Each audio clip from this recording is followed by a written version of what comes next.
오늘 주일에 주시는 하나님의 말씀은 신약성경 야고보서 1장 12절부터 18절까지 말씀입니다. 무엇이 사람을 시험에서 견디어 낼 수 있게 합니까? 이러한 제목으로 은혜 나누고자 합니다. 본문은 사람이 모든 사람에게는 어떠한 시험과 유혹이 다가오며 그 유혹과 시험을 피할 수 없다고 합니다. 예수님의 형제였던 야고보는 오늘 이 메시지를 통해 무엇이 사람을 시험에서 견디어 낼 수 있게 한다고 합니까? 먼저 사람들이 세상을 살아가는데 유혹을 유발시킬 수 있는 요소들이 너무나 많이 있습니다. 인간관계 문제, 돈관계 문제, 이성의 문제, 너무나 쉽게 유혹에 빠져드는 사람들이 있습니다. 사람들은 자기가 이러한 시험과 유혹을 당하면서 이것은 내가 시험에 빠지게 된다는 사실을 알고 있는 사람도 있고, 그렇지 않고 그것을 아무렇지도 않게 생각하는 사람이 있습니다. 이 시험이 처음에는 사람의 호기심을 불러일으키기 때문에 그것이 나쁜 것이라는 사실을 알지 못합니다. 그러나 일단 그 유혹이 다가와 내가 시험에 들게 되면 그 결과 삶이 비참하게 되고 파괴시켜버립니다. 나중에는 엄청난 후회를 하게 됩니다. 왜 이러한 일이 벌어지는 것입니까? 먼저 이 사람의 마음이라고 하는 것은 의식할 수 있는 세계가 있고 무의식의 세계가 있다고 합니다. 사람들이 태어나서 자라면서 형성된 의식할 수 없는 무의식의 세계에는 겹겹이 층층이 깊게 숨겨진 여러 가지 요소들이 있는데 그것이 뭐냐면 상처와 결핍과 불만족이라는 것입니다. 평상시 우리가 잠에서 깨어나고 의식의 세계에 살아갈 때는 이 불만족이 나타나질 않습니다. 그러나 어떠한 기득권과 시험과 유혹이 발생하는 일이 벌어지면 그 숨어있던 무의식의 세계 속에서 갑자기 솟아올라옵니다. 그래서 내 속에 있는 그 욕망에 불을 질러요. 그래서 거기 사로잡히게 됩니다. 사람의 욕망과 욕심이 사람의 마음을 지배하면 어떠한 일이 벌어질까? 동양의 장자란 사람은 달생편에 그러한 욕망을 이렇게 말합니다. 질그릇을 걸고 활 속에 내기를 한다면 질그릇은 흔한 물건이기 때문에 잘 화살을 맞출 수 있다. 그러나 값이 더 나가는 물건을 걸고 내기를 하면 물건이 귀한 것이기 때문에 맞히지 못할까 봐 마음이 흔들린다. 더구나 값비싼 황금을 내기에 걸면 눈이 침침해지고 손발이 덜덜덜덜 떨린다. 활 쏘기 기술은 똑같지만 내기에 걸린 물건에 마음이 쏠렸기 때문이다. 이러한 물건에 마음이 기울면 그 사람의 속은 좀 졸렬해지기 마련이다. 하나님을 믿는 사람들도 유혹에 빠지는 일과 더욱 관련돼 있습니다. 믿는 사람들도 지금까지 살면서 시험을 당해보지 않는 사람이 없습니다. 자유로울 수도 없습니다. 왜 이토록 사람은 시험에 약하고 넘어지게 되는 것입니까? 시험은 먼저 사람의 마음을 흔들어 버린 뒤에 그 사람의 이 시각을 사로잡게 합니다. 우리의 생각과 이 판단을 흐리게 해서 그 뒤에 감춰진 본질을 보지 못하게 합니다. 그리고 잘못된 인생의 화려한 프로그램을 제시합니다. 그래서 시험을 물리치기가 어려워요. 그리고 내가 시험을 당해 쓰러지면 내가 하나님께 시험을 받는다고 합니다. 사도 야고보는 사람이 시험을 당하는 것은 하나님이 그렇게 하시는 게 아니라는 거예요.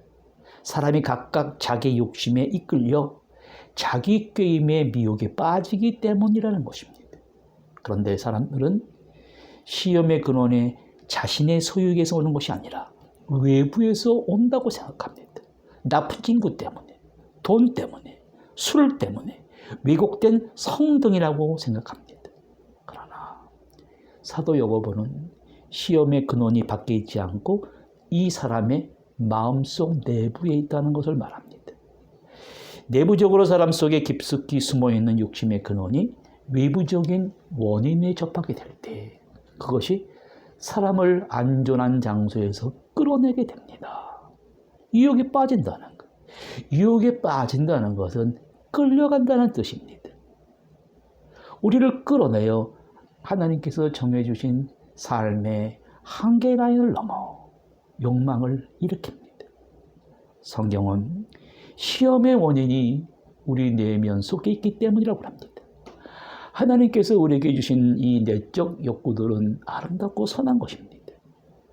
하나님이 우리에게 주신 자신을 실현하고자 하는 욕구, 성, 식욕, 창조력, 지혜와 재능, 행복을 추구하는 영혼들은 악한 게 없습니다.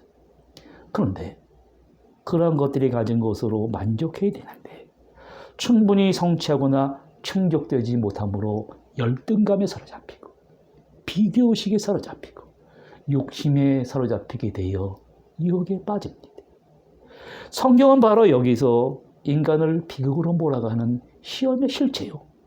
인간의 내면에 감추인 그 욕심의 미끼와 덫을 이렇게 정의합니다. 15절 16절에 욕심이 잉태하여 죄를 낳고 죄가 장성한 즉 사망을 낳느니라. 여러분 잘 생각해 보시기 바랍니다. 오늘 모든 문제가 발생하는 시험의 원인인 욕심은 가진 것으로 만족하지 못하고 더 많이 가지려는 소유욕입니다. 이처럼 욕심은 아름다운 것을 아름답게 보지 못하게 만들어버려요. 잘못된 비전과 잘못된 꿈을 갖게 합니다.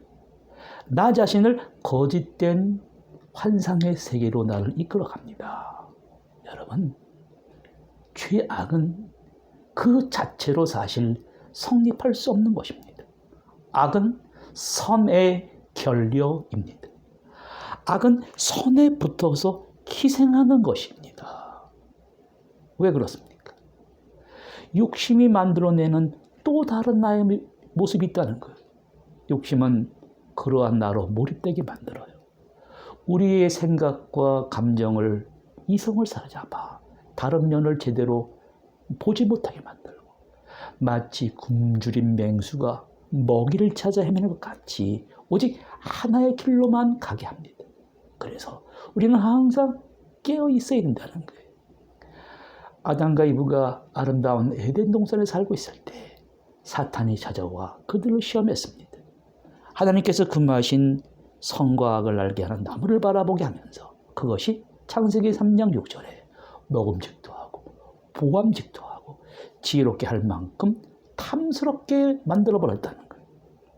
하나님과 함께하는 삶의 행복이 아닌 하나님 없이 살아가는 잘못된 행복의 비전을 갖게 했습니다. 이처럼 시험은 언제나 우리를 하나님과 함께하는 참된 나가 아니라 하나님과 함께하지 않는 거짓된 나로 인생을 살아가게 만듭니다. 이것이 사탄의 전략입니다. 모든 유혹과 시험에 넘어지는 사람들의 특징을 보십시오.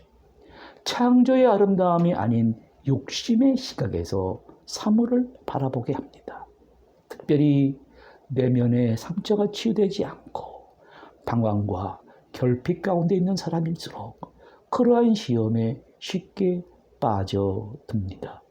항상 거짓된 자아로 살아가기 때문에 어떠한 유혹과 시험이 다가오든 나에게 맞는 삶의 해석을 할 수도 없고 만들 수도 없고 볼 수도 없게 만들어 버립니다.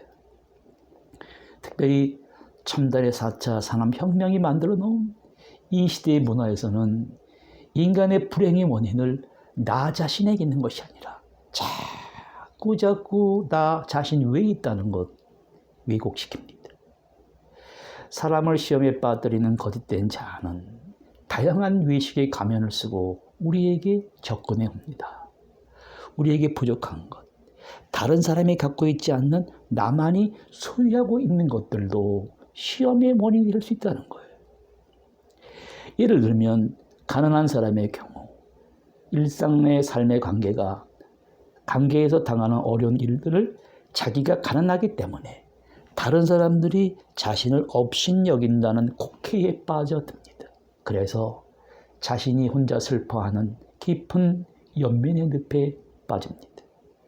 학벌이 다른 사람처럼 높지 않을 경우 그가 당하는 여러 가지 삶의 문제를 학벌과 연계지어 비관적으로 받아들입니다. 또 이러한 사람들도 많습니다. 진정한 나 자신으로 살지 못하고 다른 사람의 인정과 칭찬에 의존해서 살아가는 사람의 경우 조그만한 충고나 거절을 받아들이지 못합니다. 그런 사람의 경우 자기 자신이 매우 착하고 선하다는 거짓된 자아상에 사로잡혀 있기 때문에 자신의 약함과 부족함을 인정하려 들질 않습니다.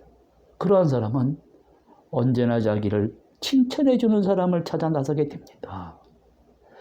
결혼을 하지 않는 남자나 여자의 경우 자신의 삶의 무의미와 내면의 방황이 자기가 이상형의 사람만 만나면 다 없어질 것이라는 환상에 사로잡히게 됩니다. 그러한 환상에서 결혼하게 될 때 결혼해서 실망하게 되면 그 잘못된 환상이 깨어져 버리게 됩니다. 미모와 건강과 재물과 학벌이 갖춰 있고 사회적으로 자기 실현이 어느 정도 이루어진 사람의 경우 자신의 안정이 사람들로부터 인정받음이 전적으로 그러한 것들이라고 때문이라고 착각에 사로잡히게 되면 그것이 바로 그에게 우상이 됩니다.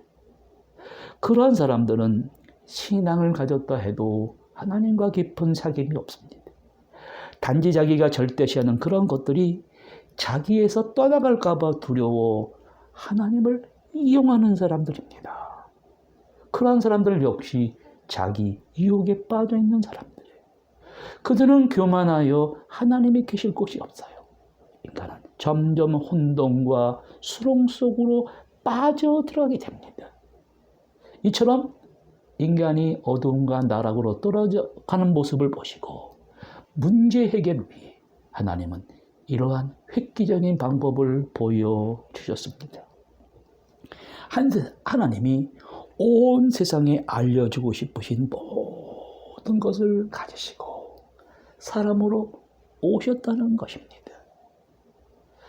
사람 자체가 욕심에 덫이요 미끼를 마음에 품어 그 미끼가 잉태하여 죄를 낳고 그 죄가 자라서 죽음을 낳는 존재가 결코 아닙니다.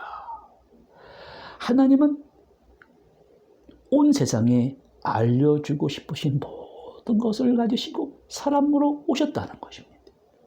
선은 악에 붙어서 희생하는 것이 결코 아닙니다. 악은 스스로 존재할 수 없다는 것을 보여주시기 위해 피조물 중에 우리가 첫 열매가 되게 하시려고, 즉 그리스도를 믿음으로 하나님의 영적인 자녀인 성도가 되게 하고 자기 뜻에 따라 진리의 말씀으로 우리를 낳으셨습니다. 이 야고보서를 지은 야고보는 예수님의 형제였습니다. 자라면서 예수님이 시험을 받으시는 모습을 목격했습니다. 그러나 시험에 빠지지 않으셨습니다. 히브리서 4장 15절에 그는 모든 점에서 우리와 마찬가지로 시험을 받으셨지만 시험에 빠지지 않았다는 거예요. 악이 결코 손에 붙어서 희생할 수가 없었습니다. 여기서 죄란 엄밀히 말하면 욕심이 잉태한다는 거예요. 그래서 죄를 낳고 죄가 장성하여 죽음을 낳는 그 죄의 실체가 전혀 없으셨습니다. 그 이유는 하나님과 온전한 사귐 가운데 살아가셨기 때문에 예수님에게는 거짓된 환상이 나타날 수가 없었습니다. 광야에서 40일 금식하신 뒤에 사탄이 찾아와 예수님의 마음의 깊은 속을 비집고 들어갈 틈을 노리려고 잘못된 비전을 제시했습니다. 돌이 변하여 떡이 되게 하고 세상의 부귀영화를 제시하고 성전의 높은 데에 올라가 뛰어내리려는 시험을 했습니다. 그러나 예수님은 예수님을 넘어뜨리는 시험을 말씀으로 물리치셨습니다. 그러한 면에서 사도 바울은 예수님을 첫째 아담이 실패한 둘째 아담이다. 즉 참 인간의 원형이라고 하셨습니다. 야고보는 첫 아담이 시험에서 실패한 역사를 회복해 하시려고 말씀으로 다시 첫 열매가 되셨다는 것입니다. 오늘 우리를 바로 그러한 존재로 만드는 비결을 여기 이렇게 보여주십니다. 시험을 유혹을 당하면 빠지는 것이 아니라 참고 견디어내는 사람은 복이 있다. 이 말의 뜻은 시험에는 부정적인 요소만 있는 것이 아니라는 거예요. 그 시험으로 인해 인내하고 참고 견디면 온전히 되어갈 수 있는 길이 있다는 것을 제시합니다. 우리가 시험을 당하는 일이 우리를 파멸로 빠지게 하는 것이 전부라면 우리에게 희망이 없습니다. 그런데 아주 긍정적인 면이 있는데 견디어낼 수 있는 길이 있다는 거예요. 견디어내는 사람에게는 유혹에 빠지지 않는 시각이 주어지며 악을 컨트롤할 수 있는 통합적 사고 능력이 주어지게 됩니다. 그러한 사람에게 생명의 멸관이 주어지는 것입니다. 성경은 시험에 들지 않고 살 수 있는 방법을 이렇게 제시합니다. 그 비결은 17절에 온갖 좋은 은사와 선물이 다 위로부터 빛들로 아버지께로부터 내려오나니 그는 변함도 없으시고 회전하는 그림자도 없다는 것입니다. 여기서 회전하는 그림자란 무슨 뜻이냐면 선의 결여입니다. 악이 존재하기 위한 선의 결여가 전혀 없다는 거예요. 사람은 때로 어두운 밤길을 걷는 어두운 영혼을 소유한 사람들입니다. 그러한 그림자가 전혀 존재할 수 없다는 것입니다. 결국 인간을 파괴시키는 시험에는 이 척박한 세상을 신앙인으로 살아야 할 이유와 목적과 승리가 담겨져 있다는 것입니다. 그래서 시험에 빠지지 않고 견디어낸다는 것은 나에게 찾아온 시험을 부인하거나 거절하는 것을 의미하는 게 아닙니다. 견뎌낸다는 것은 시험에 노출된 나의 거짓된 자아와 위선과 잘못들을 고치는 것을 말합니다. 자신의 잘못된 부분을 고치려 하지 않으면 똑같은 무너짐이 주기적으로 사이클을 반복하며 찾아와 그를 괴롭힙니다. 그러한 사람의 고통은 자기가 만들어 놓은 안정이 없어진다는 억울함, 자신이 나쁜 사람으로 비춰졌다는 억울함이 평생을 그를 고통스럽게 하고 그렇게 한 사람을 적대시합니다. 그러나 그리스도 안에서 자신을 바르게 보고 그러한 무너짐이 하나님을 의지하지 않고 자기 의로 자신을 세우려고 하는데 그 원인이 있음을 깨닫고 삶의 중심을 자신에서 하나님과 사귐의 삶으로 바꾸어 갈 때 시험에서 벗어날 수가 있습니다. 지금 우리는 전 세계적으로 총체적 위기를 맞이하고 있습니다. 기근과 가뭄과 홍수와 기후와 환경의 재난이 벌어지고 있고 거기다 코로나 바이러스로 인한 전염병의 재난, 우크라이나를 비롯한 북한의 핵 위협의 위기에서 살아가고 있습니다. 지나간 수천 년의 기독교의 역사 속에서 기독교 신앙과 또한 기독교의 영성이라고 하는 것이 마치 모래 위에 집을 짓고 영원히 행복하게 살려는 사람들의 마치 담보가 되어왔던 역사가 있었습니다. 그 결과 사회 속에서 비판의 대상이 되었습니다. 그와는 반대로 현재의 불행의 이유가 무엇 때문이라는 사실을 바르게 알리고 포기하고 잘못된 것을 고치게 하는 것입니다. 결국 믿는 사람이나 믿지 않는 사람이나 다 시험을 당하는 것은 자기 욕심에 이끌려 자기 꾀임에 빠지기 때문이라는 거예요. 사람들이 욕심에 이끌리게 되는 것은 내면의 공허와 자존감의 결핍이 진정한 자아 실현을 이루지 못하고 자신이 누구인지를 모르고 절망 가운데 살기 때문입니다. 예수님은 절망이라는 죽음에 이르는 병에 걸린 우리 사람들에게 이러한 올바른 영적 진단과 처방을 내리십니다. 그것이 무엇입니까? 너희는 이렇게 기도하라는 거예요. 시험에 들지 말게 해달라고. 그 시험으로 인해 빠져들 수밖에 없는 악에서 구해달라고 그렇게 기도하라는 것입니다. 여러분, 이 말 뜻이 뭡니까? 예수님은 우리가 시험과 관계가 없이 살 수 없다는 것을 깊이 이해하고 계십니다. 그래서 시험과 관계가 없도록 살도록 기도하라 하시지 않고 시험에 들지 않게 기도하라고 하셨습니다. 우리는 모두 죄인이기 때문에 시험과 관계없이 살 수 없습니다. 그 시험으로 인해 그 시험을 참고 견디며 악에 빠지지 않고 오히려 온전한 사람이 되어갈 수 있다는 것입니다. 그 시험을 이긴 경험은 또 다른 시험을 이기는 밑거름이 됩니다. 무엇이 사람을 시험에서 견디어낼 수 있게 합니까? 악은 더 이상 스스로 존재하는 독립적인 존재가 아닙니다. 악은 선의 결여입니다. 악이 더 이상 기생하지 못하도록 우리를 죄악에서 구원하시려고 십자가의 구속이라는 지창금을 지불하시고 첫 열매가 되신 뜻이 바로 여기에 있습니다. 하나님의 깊은 임재 안에서 깊은 사귐 가운데 이 놀라운 진리의 말씀으로 새롭게 지음받으신 성도님들이 되시기를 주님의 이름으로 간절히 축원드립니다. 아멘.